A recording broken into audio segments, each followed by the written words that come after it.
नमस्कार दोस्तों, आपका अपना चैनल हिंदी जंक्शन पर स्वागत है। मैं परवेश कुमार सिन्हा आज फिर आप लोगों के समक्ष एक प्रैक्टिस सेट लेकर उपस्थित हुआ हूं। तो अगर चैनल पर नए हैं तो सब्सक्राइब कर दें और बेल आइकन को दबा दें ताकि मेरे आने वाला वीडियो का नोटिफिकेशन आपको मिलता रहे और दोस्तों में ज़्यादा से ज़्यादा इसे शेयर करें। दोस्तों, आज का जो प्रैक्टिस सेट है वो तीसरा है। 2 प्रैक्टिस सेट पहले हम कर चुके हैं। आज ये बीपीएससी शिक्षक भर्ती यानी टीजीटी पीजीटी का 6 से लेकर 12 तक जो हम लोग तैयारी कर रहे हैं उसका ये अभ्यास सेट तीसरा है।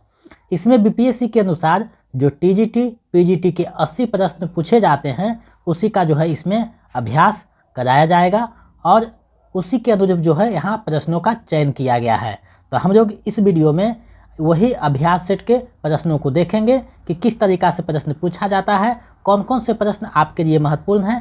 तो ये सारी चीज़ों को मैंने इस अभ्यास सेट में जो है बीपीएससी के जो सिलेबस है यानी पिछले वर्ष का जो प्रश्न था उसी के आधार पर मैंने यहाँ इसे बनाया है। तो आप लोग ज़्यादा से ज़्यादा इसे शेयर करें।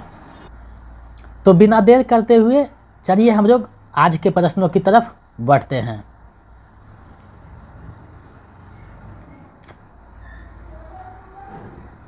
आपके समक्ष आज का पहला प्रश्न उपस्थित हुआ है। तो इसका अगर पीडीएफ पाना चाहते हैं और अभी तक जितने क्लास हुआ है उसका पीडीएफ पाना चाहते हैं तो आपको 249 रुपया का रजिस्ट्रेशन करवाना होगा। तब आपके मोबाइल पे अभी तक जितने क्लास हुए हैं, जितने प्रैक्टिस सेट हुए हैं, सभी का पीडीएफ चला जाएगा और जब तक एग्ज़ाम नहीं होता है तब तक आपको पीडीएफ मिलता रहेगा। सिर्फ 249 रुपया का रजिस्ट्रेशन करवाना है क्योंकि टाइपिंग जो खर्च आता है उसी के लिए 249 रुपया रखा गया है और जो है कक्षाएं जो है बिल्कुल फ्री यूट्यूब पे चलता रहेगा। तो हम लोग चलिए प्रश्नों को देखते हैं। आप लोग जो दोस्तों में ज़्यादा से ज़्यादा शेयर करें। वल्लभाचार्य की मृत्यु के बाद किसने कहा था पुष्टि मार्ग का जहाज जात हैं सो जाको कछुरेना हो सो रेऊ। आपको बताना है ये कथन किसका है। वल्लभाचार्य की मृत्यु पर जो है ये कथन किसका है। पुष्टि मार्ग का जहाज जात है सो जाको कछुरेना हो सो रेऊ। विकल्प आपके सामने है, 5 विकल्प, क्योंकि बीपीएससी जो है पिछले बार 5 विकल्प रखा था तो उसी के अनुरूप मैंने यहाँ 5 विकल्पों को बनाया है। हो सकता है इस बार 4 विकल्प रहे, नोटिफिकेशन आने के बाद हम लोग उसके अनुरूप जो है अपनी विकल्पों को परिवर्तन कर देंगे। तो आपको ये चिंता नहीं करना है कि 5 विकल्प का तैयारी हो रहा है, हम लोग ज़्यादा स्ट्रॉन्ग हो रहे हैं। आप चाहे टीजीटी का तैयारी कर रहे हो या पीजीटी का, सभी का सिलेबस लगभग सेम है।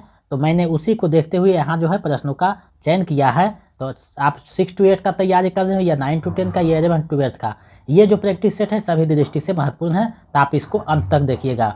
और सबसे पहले तो आपको बहुत बहुत शुभकामना देना चाहते हैं क्योंकि बहुत से जो है विद्यार्थी को यहाँ टीजीटी में रिजल्ट हो चुका है। तो मैं इसे बहुत बहुत शुभकामना देना चाहता हूँ।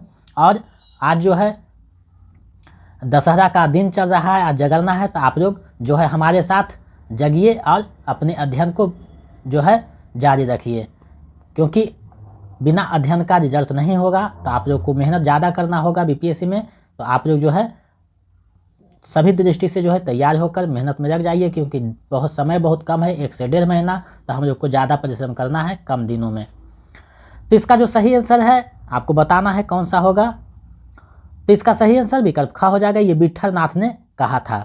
चलिए नेक्स्ट प्रश्न की ओर बढ़ते हैं।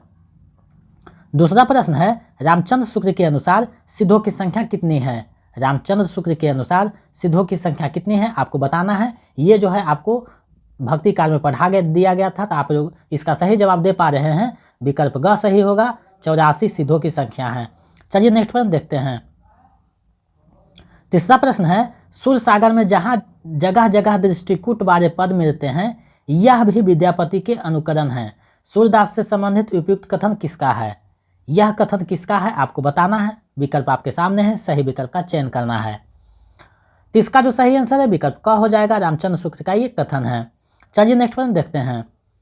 आप लोग दोस्तों में ज़्यादा से ज़्यादा शेयर करते रहें और लाइक करते रहें। चौथा प्रश्न है नाटक जारी है काव्य संग्रह के रचयिता कौन है। नाटक जारी है काव्य संग्रह के रचयिता कौन है आपको बताना है। विकल्प आपके सामने है, सही विकल्प का चयन करना है। तो इसका जो सही आंसर है विकल्प ख हो जाएगा, लीलाधर जागोरी की ये काव्य संग्रह है। चलिए नेक्स्ट प्रश्न देखते हैं। 5वां प्रश्न है, आचार्य रामचंद्र शुक्ल ने उत्तर मध्यकाल का समय कब से कब तक माना है? रामचंद्र शुक्ल ने उत्तर मध्यकाल यानी ऋतुकाल का समय कब से कब तक माना है? आपको बताना है, विकल्प आपके सामने है। तो इसका जो सही आंसर है विकल्प ग हो जाएगा, संवत 1700 से 1900 ईस्वी तक माना है। संवत और ईस्वी में आपको ध्यान रखना होगा, संवत 1700 से लेकर 1900 ईस्वी तक माना है, तो इसको आपको ध्यान में रखना है। संवत में अगर 57 घटा दीजिएगा आप तो ईस्वी निकल जाएगा, और ईस्वी में 57 जोड़ दीजिएगा तो संवत आ जाएगा। तो ये चीज़ों को आपको ध्यान में रखना होगा। चलिए नेक्स्ट प्रश्न देखते हैं। 6ठा प्रश्न है, हैरथ पार की गयंद गृह करम चारु, आखर लगाए तेत राखन के सामा हो। उपयुक्त पंक्तियाँ किस कवि की है? ये पंक्तियाँ जो है किस कवि की है आपको बताना है, विकल्प आपके सामने है। तो इसका जो सही आंसर है विकल्प ख हो जाएगा, पद्माकर की ये पंक्तियाँ हैं। कुछ चीज़ें जो टॉपिक में छूट गई थी उसको हम लोग प्रैक्टिस सेट में देखते जाएंगे, तो आपको ये नहीं सोचना है कि वहाँ नहीं पढ़ाया गया था। कुछ चीज़ों को मैंने छोड़ा था जानबूझकर, ताकि प्रैक्टिस सेट में आपको वहाँ सम्मिलित कर दिया जाए। निम्नलिखित में से आग और राग का कवि किसे कहा जाता है? निम्नलिखित में आग और राग का कवि किसे कहा जाता है आपको बतानी है, विकल्प आपके सामने है, सही विकल्प ढूंढना है। इसका जो सही आंसर है विकल्प ख हो जाएगा, रामधारी सिंह दिनकर को कहा जाता है। चलिए नेक्स्ट प्रश्न को देखते हैं। 8वां प्रश्न है, निम्नलिखित रचनाओं को उनके नाट्य रूपों के साथ सही सुमेलित कीजिए। निम्नलिखित रचनाओं को उनके नाट्य रूपों के साथ सही सुमेलित कीजिए। आपके पास विकल्प दिया गया है, इसका क्या सही विकल्प होगा आपको बताना है।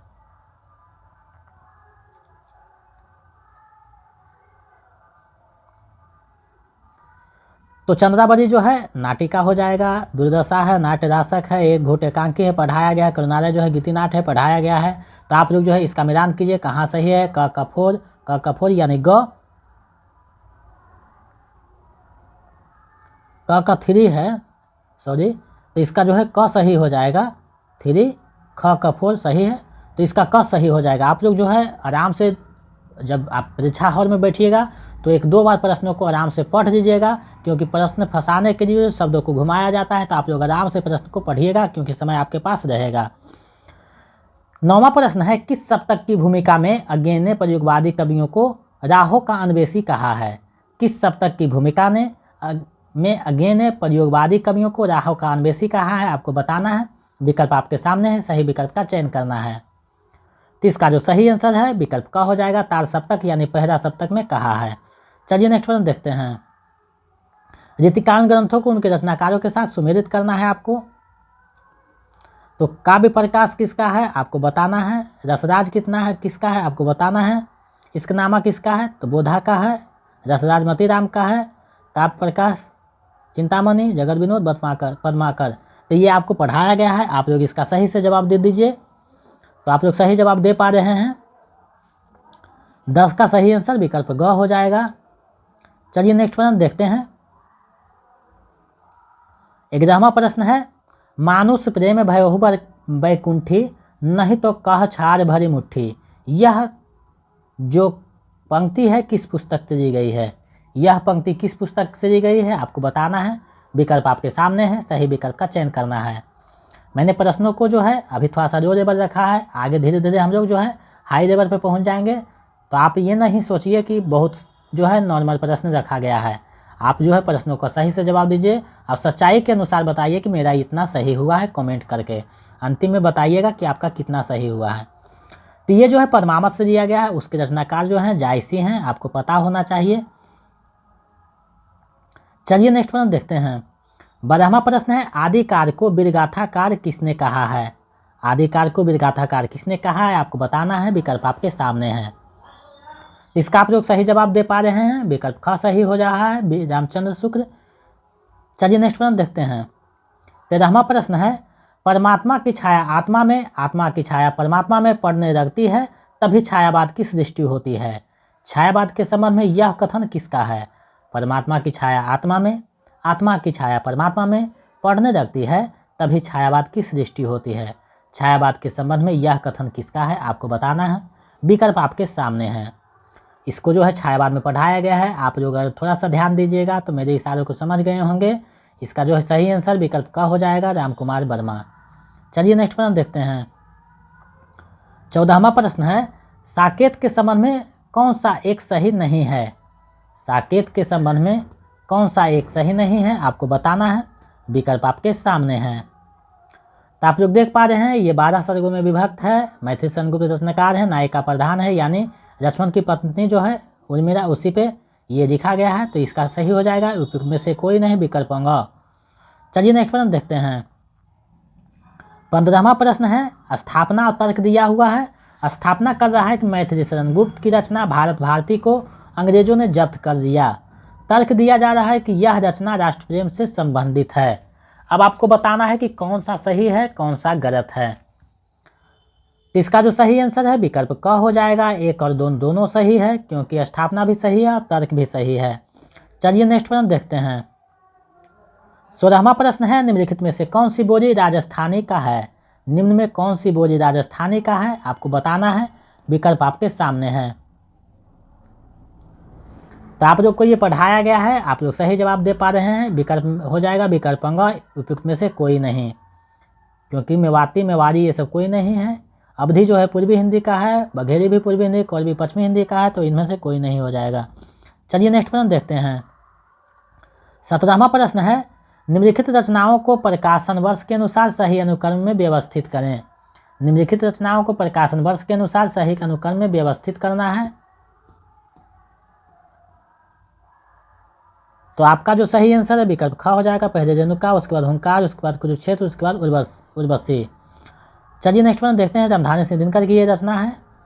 18वां प्रश्न है, प्रयोग की प्रक्रिया में धीरे धीरे शब्द की चमक खो जाती है, अतः अब उस शब्द को नया संदर्भ देना पड़ेगा। यह कथन किसका है आपको बताना है।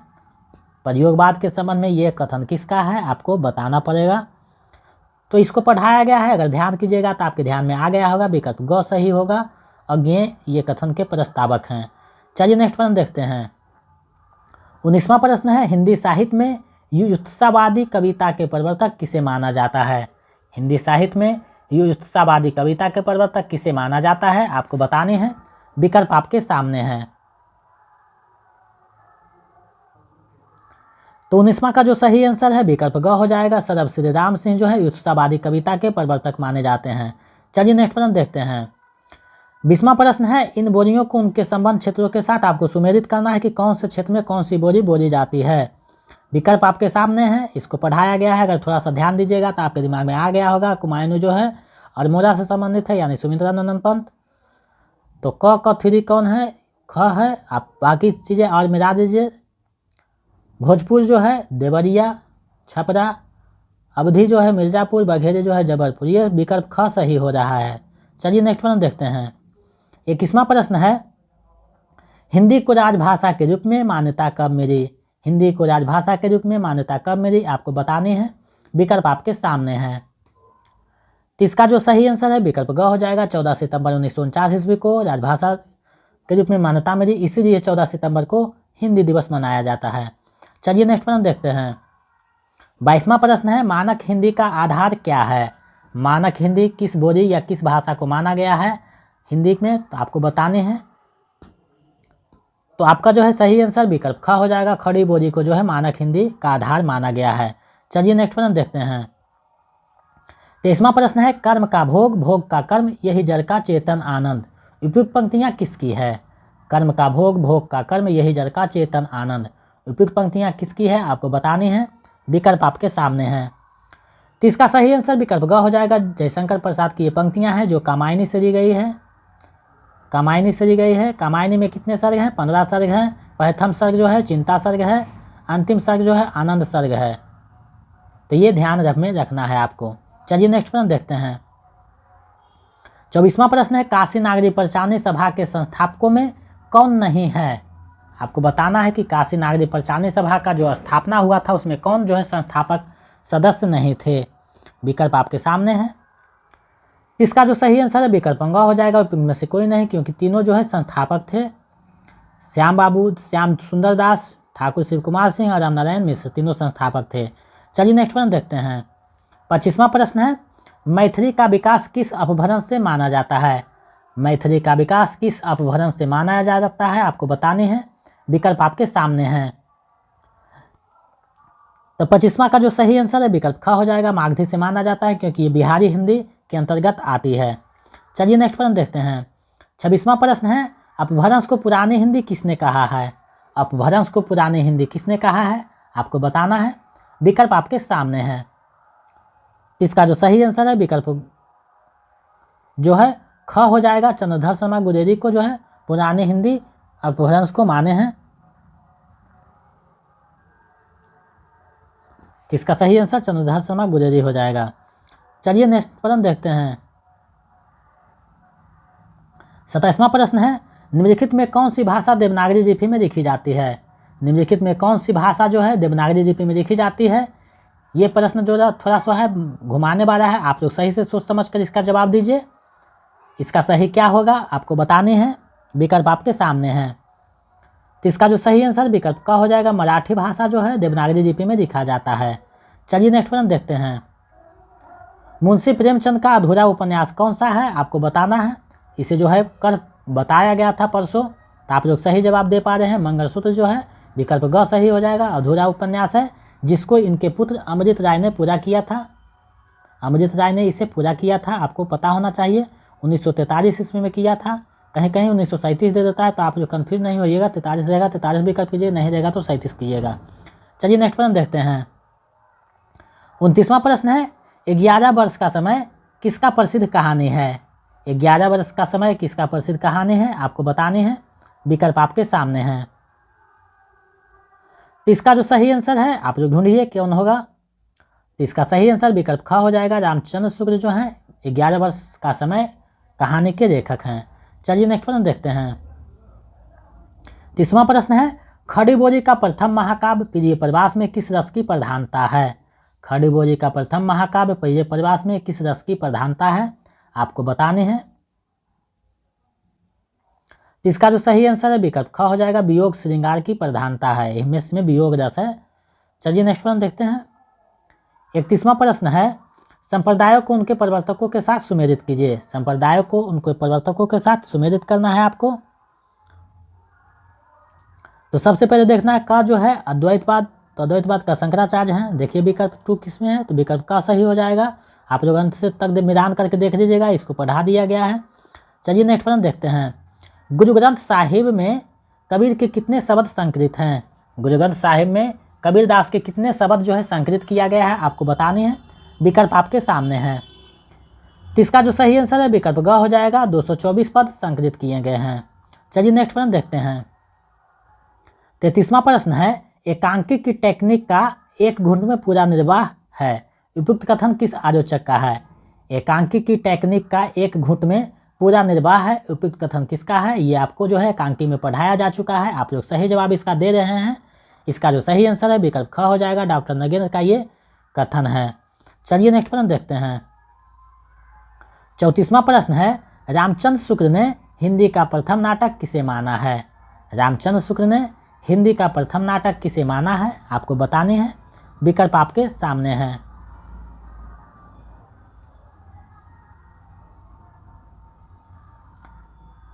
तो इसका जो सही आंसर है विकल्प ग हो जाएगा। आनंद रघुनंद को जो है माने हैं।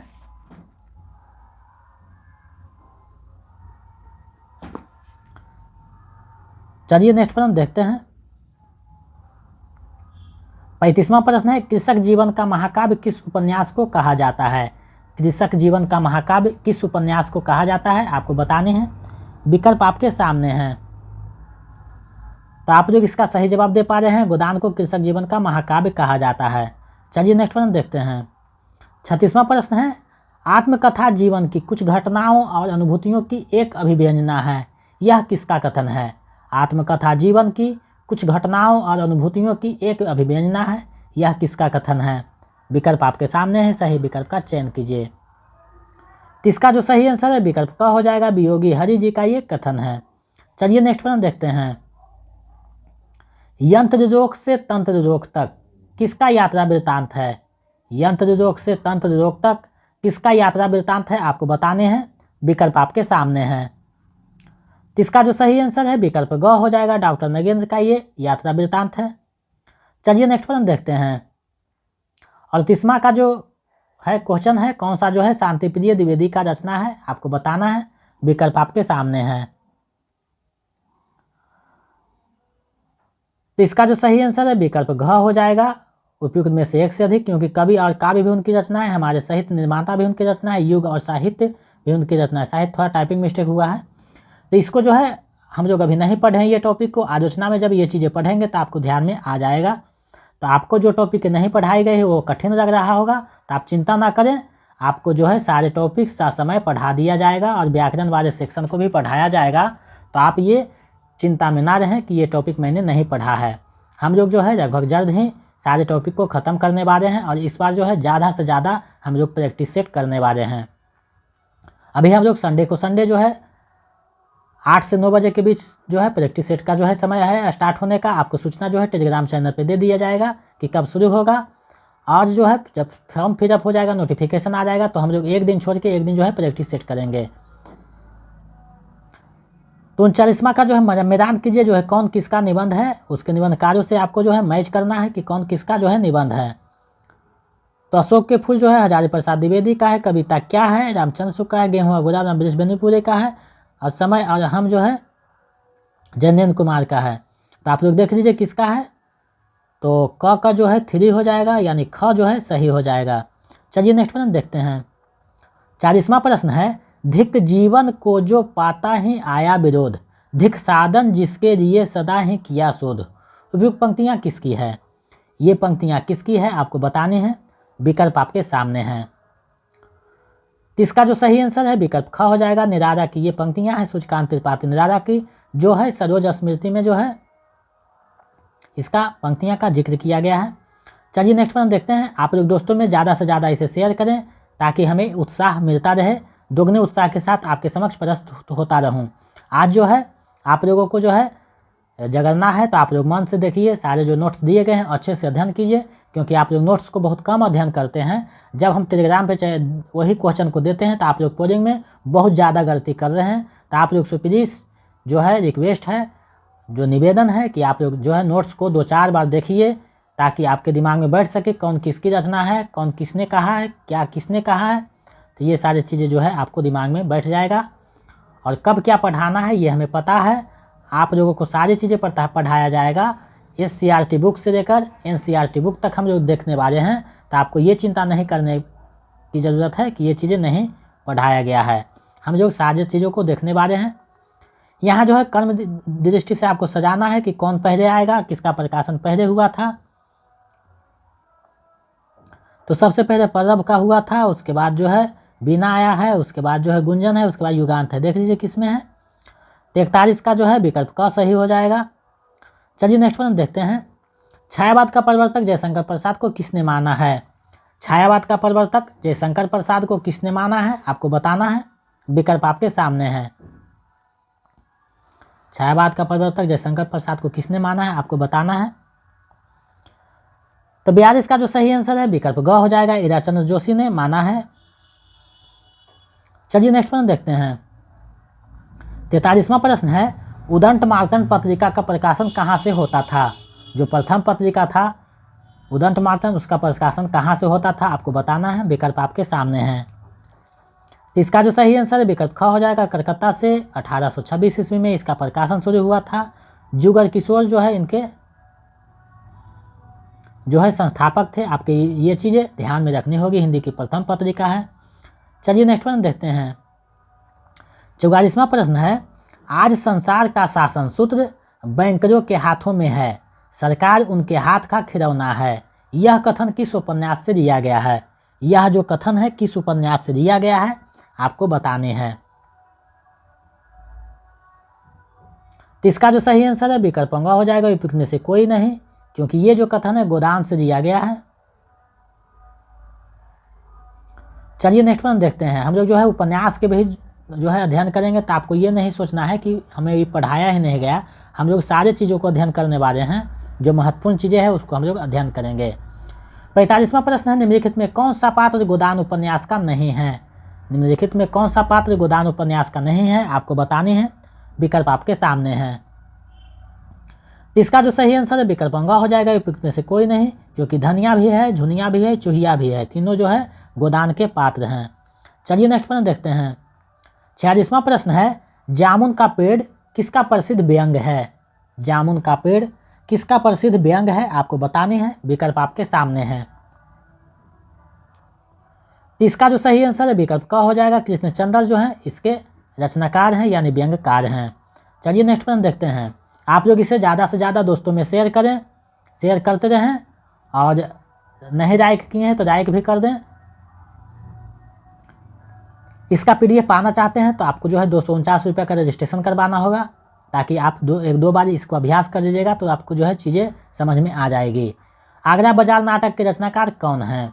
आगरा बाजार नाटक के रचनाकार कौन है आपको बताने हैं। विकल्प आपके सामने हैं। इसका जो सही आंसर है विकल्प खा हो जाएगा। हबीब तनवीर, थोड़ा सा टाइपिंग मिस्टेक हुआ है, हबीब तनवीर होगा,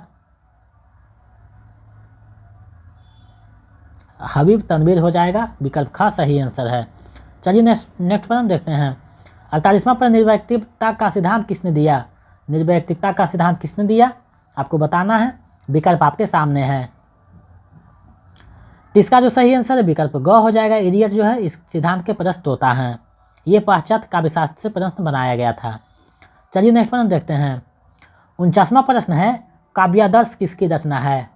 काव्यादर्श किसकी रचना है आपको बताने हैं। विकल्प आपके सामने है। इसका जो सही आंसर है विकल्प खा हो जाएगा। दंडी की ये रचना है। चलिए हम लोग आगे बढ़ते हैं, नेक्स्ट प्रश्न को देखते हैं। ध्वनि संप्रदाय के प्रवर्तक कौन हैं? ध्वनि संप्रदाय के प्रवर्तक कौन हैं आपको बताने हैं। विकल्प आपके सामने हैं। ध्वनि संप्रदाय के प्रवर्तक कौन हैं? आनंदवर्धन जी इसके हो जाएंगे प्रवर्तक। विकल्प खा सही आंसर है।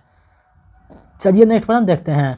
करास जब होता है तो कुछ जो त्रुटियां रहती है उसको सुधारने में समय लगता है, तो आपको जो है कोई भी करास होगा उसका 1 से 2 दिन के बाद आपको जो है उसका PDF दे दिया जाएगा, यानी 1 दिन के बाद उसका PDF दे दिया जाएगा। 51वां प्रश्न है, किसका एक अन्य नाम पर पदवाद भी है? किसका एक अन्य नाम पर पदवाद भी है आपको बताना है कि परपदवाद किसे कहा जाता है। विकल्प आपके सामने है, सही विकल्प का चयन करना है। इसका सही आंसर विकल्प हो जाएगा अंगा उपयुक्त में से कोई नहीं, क्योंकि नकेनवाद जो है नकेनवाद को जो है परपदवाद भी कहा जाता है, तो ये विकल्प में नहीं है, तो इनमें से कोई नहीं हो जाएगा। चलिए नेक्स्ट प्रश्न देखते हैं। ठीक है उस चीज़ को जानकर भी ना जानना ही बेहतर है शायद, पर दूसरे को धोखा दे भी दे आदमी, अपने आप को कैसे दे? उपयुक्त पंक्ति किस नाटक से दिया गया है? ये पंक्ति जो है किस नाटक से दिया गया है आपको बताना है। विकल्प आपके सामने है। इसका जो सही आंसर है विकल्प ग हो जाएगा। आधे अधूरे जो है नाटक से दिया गया है, जिसके रचनाकार कौन है? मोहन राकेश जी इसके रचनाकार हैं। मोहन राकेश जी इसके रचनाकार हैं। चलिए हम लोग नेक्स्ट प्रश्न देखते हैं। भीड़ से मेरी शांति भंग हो सकती है, इस संभावना ने उसे जो कठोरता दी थी वह उस संभावना के साथ ही विलीन हो गई। उपयुक्त कथन महादेवी वर्मा के किस रचना से दी गई है? ये कथन जो है महादेवी वर्मा के किस रचना से दी गई है आपको बताने हैं। विकल्प आपके सामने हैं। इसका जो सही आंसर है विकल्प क हो जाएगा। ठकुरी बाबा रचना से दी गई है। चलिए नेक्स्ट प्रश्न देखते हैं। 54वां प्रश्न है, मनुष्य की पशुता को जितनी बार भी काट दो मरना नहीं जानता, यह कथन किस निबंध में वर्णित है? मनुष्य की पशुता को जितनी बार भी काट दो मरना नहीं जानता, यह कथन किस निबंध में वर्णित है आपको बताने हैं। विकल्प आपके सामने हैं। तो इसका जो सही आंसर है विकल्प ग हो जाएगा। नाखून क्यों बढ़ते हैं निबंध में इसका चर्चा किया गया है।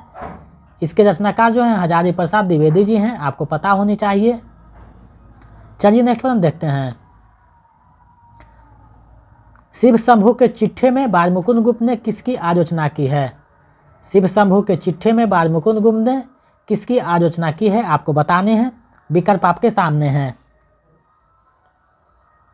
तो इसका जो सही आंसर है विकल्प ख हो जाएगा, यानी अंग्रेजी सरकार की जो है आलोचना की है। चलिए नेक्स्ट प्रश्न देखते हैं। 56वां प्रश्न है, कल्याणी जयशंकर प्रसाद के किस नाटक का पात्र है? कल्याणी जयशंकर प्रसाद के किस नाटक का पात्र है आपको बताने हैं। विकल्प आपके सामने हैं। तो इसका जो सही आंसर है विकल्प क हो जाएगा। चंद्रगुप्त नाटक का पात्र है जो मगध की राजकुमारी है। चलिए नेक्स्ट प्रश्न देखते हैं। 57वां प्रश्न है, पहले से किसी बात का मंसूबा नहीं बांधना चाहिए किसी को। भगवान ने मंसूबा तोड़ दिया, उसको सबसे पहले भगवान से पूछना है, यह किस चूक का फल दे रहे हो भोला बाबा। यह कथन फणीश्वरनाथ रेणु के किस कहानी से लिया गया है। यह जो कथन है किस कहानी से लिया गया है, फणीश्वरनाथ रेणु की, आपको बताना है। विकल्प आपके सामने है। इसका जो सही आंसर है विकल्प ख हो जाएगा। रारपान की बेगम कहानी है, उसी से लिया गया है। चलिए नेक्स्ट प्रश्न देखते हैं। 58वां प्रश्न है, बाल मनोविज्ञान पर लिखा मुंशी प्रेमचंद का कहानी है। बाल मनोविज्ञान पर लिखा मुंशी प्रेमचंद का कहानी कौन सा है, आपको बताना है। विकल्प आपके सामने है। इसका जो सही आंसर विकल्प ख हो जाएगा, क्योंकि इसमें जो है ईदगाह में हामिद जो रहता है चिमटा खरीदता है, तो ये बाल मनोविज्ञान पे है। पैसा होते रहते हुए ये खाता नहीं, उसे जो है उसके जो है नैतिकता यानी सब चीज़ उसमें जो है बाल पे केंद्रित है, तो ये ईदगाह सही आंसर हो जाएगा। चलिए नेक्स्ट प्रश्न देखते हैं। 59वां प्रश्न है, संगीत नाटक अकादमी की स्थापना कब हुआ। संगीत नाटक अकादमी की स्थापना कब हुआ, आपको बताना है। विकल्प आपके सामने है। तो इसका जो सही आंसर विकल्प ख हो जाएगा, 1952 ईस्वी में। चलिए हम लोग आगे बढ़ते हैं, नेक्स्ट प्रश्न देखते हैं। 60वां प्रश्न है, नरेश मेहता को भारतीय ज्ञानपीठ पुरस्कार कब दिया गया। नरेश मेहता को भारतीय ज्ञानपीठ पुरस्कार कब दिया गया, आपको बतानी है। विकल्प आपके सामने है। तो इसका जो सही आंसर है विकल्प ख हो जाएगा, 1992 ईस्वी में दिया गया था। अब हम लोग जो है व्याकरण वाले 20 सेक्शन देखेंगे, यानी कि 20 प्रश्न जो है व्याकरण से पूछे जाते हैं और 60 प्रश्न हिंदी साहित्य से। तो हिंदी साहित्य का यहाँ खत्म हुआ। अब हम लोग व्याकरण वाले सेक्शन में देखेंगे। आपका जो क्लास चल रहा है वो 5 से 7 दिन के बाद जो है व्याकरण वाले सेक्शन हम पढ़ाएंगे, तो ये चीज़ें जो है आपको आसानी से बनाने में आसान होगा। तो आप लोग इस चीज़ से डरे नहीं, इसे बनाने का कोशिश करें। और जो है व्याकरण का किताब मैंने बताया है उसका अध्ययन करें, ताकि आप ज़्यादा आंसर कर पाएँ, क्योंकि व्याकरण का जो है क्षेत्र बहुत बड़ा है। तो आपको इसे समझना होगा। किताब जो बताए हैं, यानी वासुदेव नंदन प्रसाद का जो हम किताब बताए हैं, उसको सभी को देकर अध्ययन करते रहें। चंद्रभार में कौन सा समास की योजना है। चंद्रभार में कौन सी समास की योजना है, आपको बताने हैं। विकल्प आपके सामने हैं। इसका जो सही आंसर है विकल्प ग हो जाएगा। बहुविधि समास की योजना है, यानी बहुविधि समास है चंद्रभार। चलिए नेक्स्ट प्रश्न देखते हैं। पारिवारिक में कौन सा प्रत्यय है। पारिवारिक में कौन सा प्रत्यय है, आपको बतानी है। विकल्प आपके सामने हैं। आप लोग इसे ज़्यादा से ज़्यादा शेयर करें, ताकि हमें दुगना उत्साह यानी मोटिवेशन मिलता रहे। और आप लोग जो है अंत में बताइएगा कितना आपका सही हुआ है। तो इसमें बताइए कौन सा जो है प्रत्यय है। तो इसका सही आंसर जो है विकल्प क हो जाएगा। इक प्रत्यय है इसमें, क सही होगा। चलिए नेक्स्ट प्रश्न देखते हैं। निम्नलिखित में कौन तद्धित प्रत्यय है। निम्नलिखित में कौन जो है तद्धित प्रत्यय है, आपको बताना है। विकल्प आपके सामने है। तो इसका जो सही आंसर है विकल्प घ हो जाएगा। उपयुक्त में से एक से अधिक, क्योंकि शत्रुता, वीरता, अगुरुत्व तीनों जो है तद्धित प्रत्यय है। ये व्याकरण वाले सेक्शन में हम लोग पढ़ेंगे, तो आपको चिंता करने की बात नहीं है। 64वां प्रश्न है, निम्नलिखित में कौन शुद्ध है। निम्नलिखित में कौन शुद्ध है, आपको बताना है। विकल्प आपके सामने है। तो इसका जो सही आंसर विकल्प ख हो जाएगा। योगी राज इस प्रकार से लिखा जाएगा, ये शुद्ध है। चलिए नेक्स्ट प्रश्न देखते हैं। इनमें से कौन जो है सकर्मक क्रिया है। इनमें कौन जो है सकर्मक क्रिया है, आपको बतानी है। विकल्प आपके सामने है। तो इसका जो सही आंसर है विकल्प ग हो जाएगा। विपदा मुझे घबराती है सकर्मक क्रिया है। चलिए नेक्स्ट प्रश्न देखते हैं। निम्न में कौन तत्सम शब्द है। निम्न में कौन जो है तत्सम शब्द है, आपको बताना है। विकल्प आपके सामने है। इसका जो सही आंसर है विकल्प घ हो जाएगा। उपयुक्त में से एक से अधिक, क्योंकि दया, गोत्र, सिद्धि तीनों जो है तत्सम शब्द है। चलिए नेक्स्ट प्रश्न को देखते हैं। इनमें कौन जो है पुल्लिंग है। इनमें कौन जो है पुल्लिंग है, आपको बताना है। विकल्प आपके सामने है। तो इसका जो सही आंसर है विकल्प क हो जाएगा। समाज जो है पुल्लिंग है, बाकी समिति और मंडली जो है स्त्रीलिंग है। चलिए नेक्स्ट प्रश्न देखते हैं।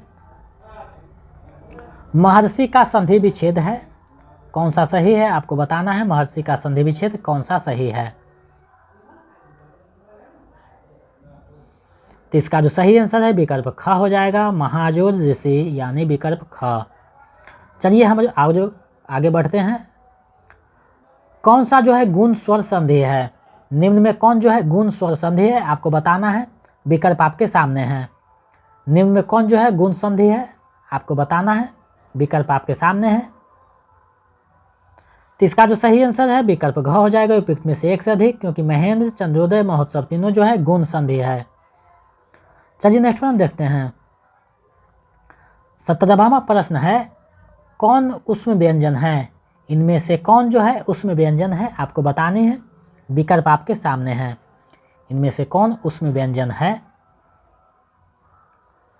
तो इसका जो सही आंसर है विकल्प ग हो जाएगा, यानी मूर्धन्य सा जो है उसमें व्यंजन है। चलिए हम लोग आगे बढ़ते हैं नेक्स्ट प्रश्न की ओर। 71वां प्रश्न है, पुष्प का पर्यायवाची शब्द नहीं है। पुष्प का पर्यायवाची शब्द कौन सा नहीं है आपको बताने हैं। विकल्प आपके सामने हैं। जल्दी जल्दी जो है अपना जो है शेयर करें अपने अपने ग्रुप में, ताकि हम दोगुने हौसले के साथ, दोगुने जो है उत्साह के साथ आपके समक्ष यूं ही कयास देते रहें। तो इसका जो सही आंसर है विकल्प ग हो जाएगा। द्रुम जो है पर्यायवाची शब्द नहीं है, बाकी दोनों परसून और सुमन पुष्प का पर्यायवाची शब्द है। चलिए नेक्स्ट वन देखते हैं। कृत्रिम का विलोम शब्द है, कृत्रिम का विलोम शब्द कौन सा है आपको बताने हैं। विकल्प आपके सामने हैं। अभी जो है आपका स्तर हम लोग जो है थोड़ा सा इजी प्रश्न को यहाँ समाहित किए हैं। जैसे जैसे हम लोग प्रैक्टिस सेट करते जाएंगे स्तर जो है ऊंचा होता जाएगा। तो आप ये नहीं सोचे कि आप जो है सभी प्रश्नों का जवाब दे पा रहे हैं। आपको जो है हम लोग थोड़ा सा इजी प्रश्न को यहाँ लेकर चल रहे हैं। धीरे धीरे हम लोग जो है हार्ड प्रश्न यानी सरल से कठिन की ओर हम लोग चलेंगे। तो उसी का मैं जो है पालन कर रहा हूँ। सरल से कठिन की ओर हम लोग बढ़ते जा रहे हैं। इसका जो सही आंसर है विकल्प का हो जाएगा। प्रकृत जो है कृत्रिम का विलोम शब्द है, यानी उल्टा शब्द है। चलिए नेक्स्ट प्रश्न देखते हैं। 73वां प्रश्न है, कलम तोड़ना मुहावरा का सही अर्थ है। कलम तोड़ना मुहावरा का सही अर्थ क्या है आपको बताना है। विकल्प आपके सामने हैं। तो इसका जो सही आंसर है विकल्प ख हो जाएगा, बढ़िया लिखना यानी कलम तोड़ना। चलिए नेक्स्ट प्रश्न देखते हैं। 74वां प्रश्न है, इनमें शुद्ध वाक्य है, कौन सा जो है शुद्ध वाक्य है आपको बताना है। विकल्प आपके सामने हैं। यह कहना आपकी भूल है, नहीं। चरखा काटना चाहिए, चरखा चलाना चाहिए, गलत है। वस्तुतः वह बड़ा आदमी है, विकल्प ग सही हो जाएगा, वस्तुतः वह बड़ा आदमी है। चलिए नेक्स्ट वन देखते हैं। सम उपसर्ग से बना शब्द नहीं है, सम उपसर्ग से बना शब्द कौन सा नहीं है आपको बताना है। विकल्प आपके सामने हैं। तो इसका जो सही आंसर है विकल्प ग हो जाएगा। स्वागत जो है सम उपसर्ग से नहीं बना है, सु उपसर्ग से बना है। चलिए नेक्स्ट वन देखते हैं।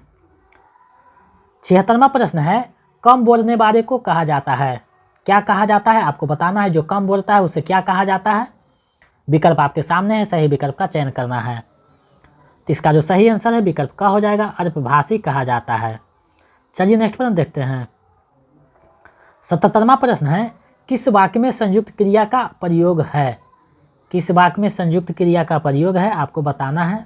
विकल्प आपके सामने हैं। तो इसका जो सही आंसर है विकल्प का हो जाएगा, तुम यहाँ आओ संयुक्त क्रिया का प्रयोग हुआ है। चलिए नेक्स्ट प्रश्न देखते हैं। 78वां प्रश्न है, तरने और तरने का सही अर्थ भेद है। दोनों शब्द आपको एक जैसा लग रहा है लेकिन दोनों का अलग अलग अर्थ है। तो आपको बताना है कि किसका क्या अर्थ है।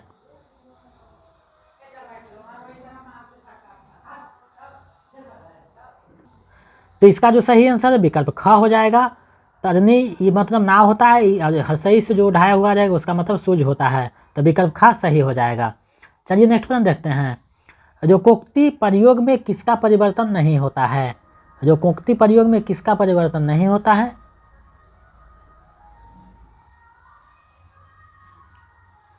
इसका जो सही आंसर है विकल्प ग हो जाएगा, उपयुक्त में से कोई नहीं, क्योंकि रोकोक्ति प्रयोग में सभी का परिवर्तन होता है ये।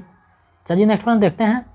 इस वीडियो का ये अंतिम प्रश्न है, र किस विभक्ति का कारक चिन्ह है। किस विभक्ति का ये कारक चिन्ह है आपको बताना है। ये जो है पिछले बार पीजीटी में पूछा गया था, तो मैंने ये प्रश्न को वहीं से दिया है। तो इसका जो सही आंसर है विकल्प हो जाएगा, विकल्प में से कोई नहीं। तो इस तरीक़ा से जो है प्रश्न को बीपीएससी फंसाता है। अब जो है इस अभ्यास सेट में आपका कितना सही हुआ, हमें आप जो है कमेंट करके बताइए कि आपका जो है इस अभ्यास सेट में कितना सही हुआ है। आप जो है 80 में कितना सही किए हैं आप ये बताइए। और अगर चैनल पे नए हैं तो सब्सक्राइब कर दें।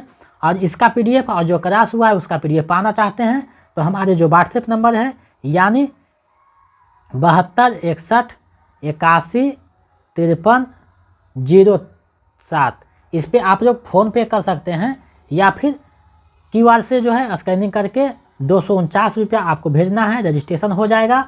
उसके बाद आपके मोबाइल पे जब तक एग्ज़ाम नहीं होगा आपको पीडीएफ मिलता रहेगा। जितना क्लास अभी हुआ है उसका पीडीएफ आपको तुरंत मिल जाएगा और जितना होगा वैसे वैसे आपको जो है पीडीएफ मिलता रहेगा। तो जो रजिस्ट्रेशन नहीं करवाए हैं जल्दी से रजिस्ट्रेशन करवा दें और अब जो है पीडीएफ प्राप्त कर अपने जो स्टडी है उसको मजबूती प्रदान करें, क्योंकि बीपीएससी जो एग्ज़ाम है बहुत हाई लेवल का एग्ज़ाम है। आपको इसमें बहुत गंभीर होकर मेहनत करना होगा। ये एसटीट की तरह एक दिन 2 दिन देखकर आप नहीं पास कर सकते हैं। इसके लिए आपको जो है आग में तपना होगा, यानी ज़्यादा आपको मेहनत करने की आवश्यकता है।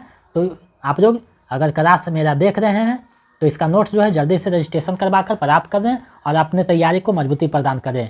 और आपका कितना इस सेट में सही हुआ है हमें कमेंट करके बताइए ताकि हम समझ सकें कि आप लोग का तैयारी कैसा चल रहा है। और चैनल पर नए हैं तो सब्सक्राइब कर दें और दोस्तों में ज़्यादा से ज़्यादा शेयर करें। आज जगरना है इसलिए आप लोग जो है इसको 1-2 बार देख सकते हैं, वीडियो को देखें ताकि आपके अध्ययन में वृद्धि हो सके। तो मिलते हैं एक नए वीडियो में, ऐसे ही सहयोग बनाए रखें। बहुत बहुत धन्यवाद।